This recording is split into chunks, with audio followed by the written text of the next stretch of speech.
हम 12th class के geography का चैप्टर 12 भौगोलिक परिप्रेक्ष्य में चयनित कुछ मुद्दे एवं समस्याएं पढ़ रहे हैं। उसका यह पार्ट 2 है।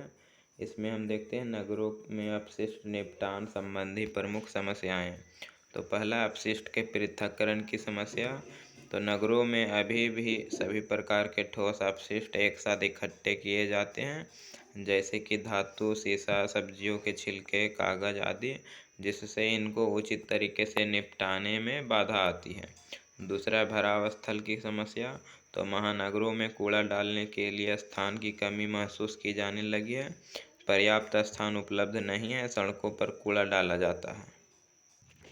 अगला है पुनर्चक्रण की समस्या। तो पृथक्करण न होने एवं पर्याप्त जागरूकता के अभाव में अपशिष्ट का पुनर्चक्रण नहीं हो पाता है। कूड़े से उत्पन्न लीच, बदबू एवं बीमारी की समस्या विकराल हो जाती है। अगला टॉपिक है ग्रामीण शहरी प्रवास। तो वर्तमान समय में विश्व की 6 अरब जनसंख्या में से 47% जनसंख्या नगरों में रहती है। यह विभिन्न कारकों पर निर्भर करता है। पहला है, नगरीय क्षेत्रों में मजदूरों की अधिक मांग होती है। उच्च शिक्षा हेतु, रोजगार, उचित अवसर हेतु नगरों में लोग प्रवास करते हैं। ग्रामीण विकास का असंतुलन, प्रारूप आदि होने के कारण आजीविका हेतु महानगरों में आप्रवास अधिक होता है। गंतव्य स्थान पर मजदूरी दर कम होती है, जिसलिए शहरों में प्रवास होते हैं। ग्रामीण नगरीय प्रवास में पुरुषों की भूमिका अधिक होती है, क्योंकि वह रोजगार की तलाश में जाते हैं। अगला टॉपिक है विकासशील देशों में शहरों की प्रमुख समस्याएं। तो पहला, अपशिष्ट निपटान संबंधी समस्या। दूसरा, जनसंख्या विस्फोट की समस्या। तीसरा, स्लम बस्तियों की समस्या। तीनों बिंदुओं का विस्तार से करके देख लेना इसे। अगला टॉपिक है धारावी एशिया की विशालतम गंदी बस्ती। जो स्लम बस्ती की समस्या होती है, यह धारावी जो है वह महाराष्ट्र में है, मध्य मुंबई में। जो एशिया की सबसे विशालतम बस्ती है, जिसे स्लम कहा जाता है, यह मध्य मुंबई में है। तो धारावी केंद्रीय मुंबई का एक हिस्सा है। तिपहिया वाहनों का प्रवेश भी निषेध है। इस बस्ती में 3 पहिया वाहनों के प्रवेश पर प्रतिबंध लगाया गया है। एक मुख्य सड़क है जो एक कमरे में 10 से 12 लोग रहते हुए देखे जा सकते हैं। एक कमरा में 10 से 12 लोग वहाँ रहते हैं। अगला टॉपिक है भारत में गंदी बस्तियों की समस्याएं। तो इन बस्तियों में रहने वाले लोग ग्रामीण पिछड़े इलाकों से प्रवासित होकर रोजगार की तलाश में आते हैं। यहाँ अच्छे मकानों का मिलना कठिन होता है। ये बस्तियाँ रेलवे लाइन, सड़क के साथ पार्क या अन्य खाली पड़ी सरकारी भूमि पर अवैध कब्जा करके बसाई जाती है। खुली हवा, स्वच्छ पेयजल, शौच सुविधाओं, प्रकाश का सर्वथा अभाव होता है। कम वेतन या मजदूरी प्राप्त करने के कारण जीवन स्तर अति निम्न होता है। कुपोषण के कारण बीमारियों की संभावना बनी रहती है। नशा व अपराध के कार्यों में लिप्त हो जाते हैं अधिक लोग। चिकित्सा सुविधाओं का अभाव हो जाता है स्लम बस्तियों में। स्वच्छ भारत मिशन एक है जो शहरों में नवीनीकरण का एक हिस्सा है, जिसे भारत सरकार ने शहरी गंदी बस्तियों में जीवन की गुणवत्ता में सुधार लाने के लिए शुरू किया है।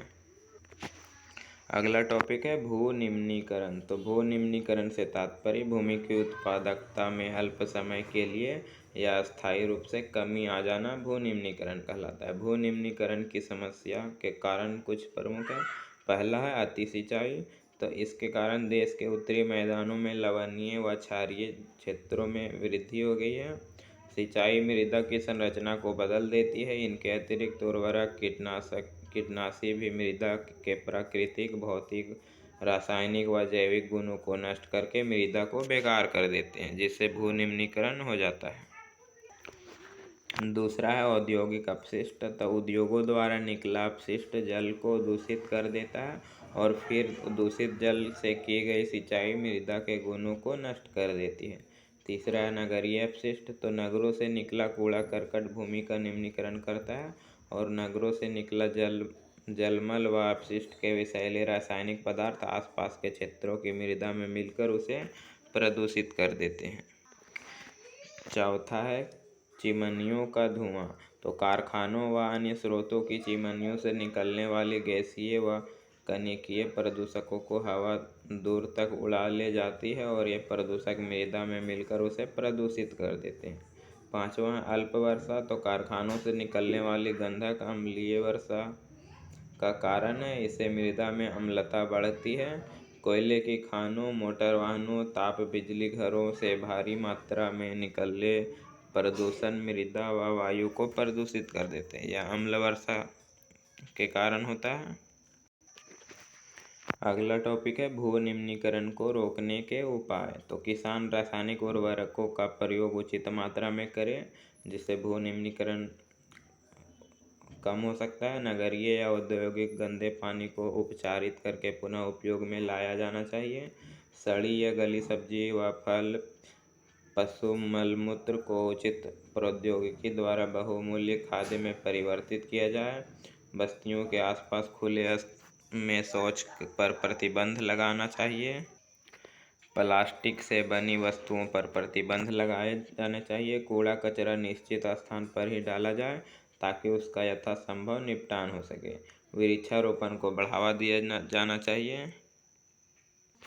अब देख लेते हैं अम्लीय वर्षा क्या होती है। तो वायु प्रदूषण के कारण वातावरण में मौजूद अवांछित तत्व वर्षा के जल में मिलकर नीचे आते हैं। वर्षा के साथ इससे अम्लीय पदार्थ अधिक होते हैं, इसलिए इसे अम्लीय वर्षा कहा जाता है।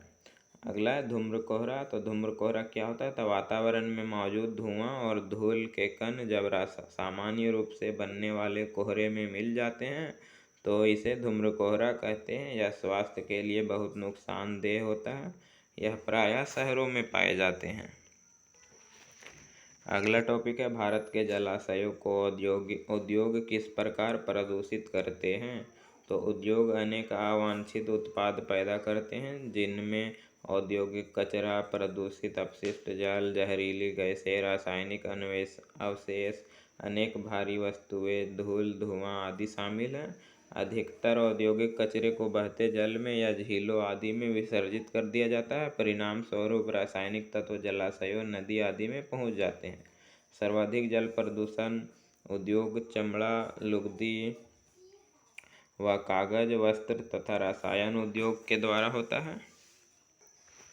अगला टॉपिक है नगरीय अपशिष्ट निपटान। जो नगरों में अपशिष्ट जमा हो जाते हैं उसे निपटान के उपाय। तो नगरीय कूड़ा करकट को अलग करने में समस्या आती है, क्योंकि सब्जियां, धातु, शीशा आदि एक साथ फेंका जाता है। नगरीय कूड़ा करकट के भराव स्थल की समस्या आती है, क्योंकि कचरा बहुत ज़्यादा होता है। नगरीय कूड़ा करकट से बदबू तथा महामारी फैलती है और नगरीय कूड़ा करकट से जल तथा वायु प्रदूषण होता है। इस तरह चैप्टर समाप्त हो गया।